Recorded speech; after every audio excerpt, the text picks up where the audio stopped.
কখনো কি ভেবেছ অপেক্ষার মধ্যে কি কি যন্ত্রণা থাকে? আজ আমি তোমাদের সেই যন্ত্রণার কথা বলবো। তোমার জন্য অপেক্ষা করাটা আমার জীবনের সবচেয়ে বড় যুদ্ধ। কতবার নিজেকে প্রশ্ন করেছি, কেন তোমার জন্য অপেক্ষা করা এত কঠিন?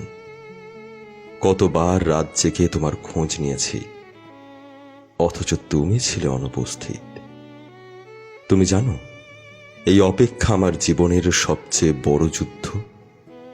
প্রতিদিন যখন সকাল হয়, আমি নতুন করে ভেবেছি, আজ তোমার কাছে পৌঁছাবো, আজ তোমার কথা বলবো।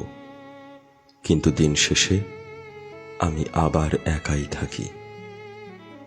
তোমার মধুর শব্দের পরিবর্তে এক একটা নীরবতা বাজে কানে। হৃদয় বলে অপেক্ষা করো, হয়তো আজ তুমি কারো কাছে পৌঁছাতে পারবে। এই যুদ্ধে আমি হারিনি, কিন্তু কখনো কখনো মনে হয় যেন আমি হেরে যাচ্ছি। তোমার জন্য অপেক্ষা করা মানে শুধু সময়ের হিসাব করা নয়, এটা মানে নিজের ভেতরের ব্যথা সামলে রাখা। এটা মানে নিজের ভুল স্বপ্নগুলোকে জীবিত রাখা।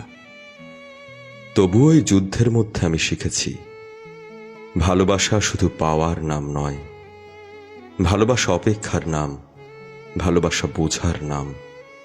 নিজের ব্যথাকে মাটিতে ফেলে দিয়ে আবার নতুন করে হাসার নাম। তোমার জন্য অপেক্ষা করাটা আমার জীবনের সবচেয়ে বড় যুদ্ধ, কিন্তু এই যুদ্ধ দিয়েই আমি জীবনটা ভালোবেসেছি। তুমিও কি কখনো কারোর জন্য অপেক্ষা করেছো, বা এখনো অপেক্ষা করো? তোমার সেই যুদ্ধ কেমন ছিল কমেন্টে জানাও। আর এরকম আরো গল্প কবিতা শুনতে আমার ফেসবুক পেজ ফলো করো এবং আমার ইউটিউব চ্যানেল সাবস্ক্রাইব করো। দেখা হচ্ছে পরের ভিডিওতে। ধন্যবাদ।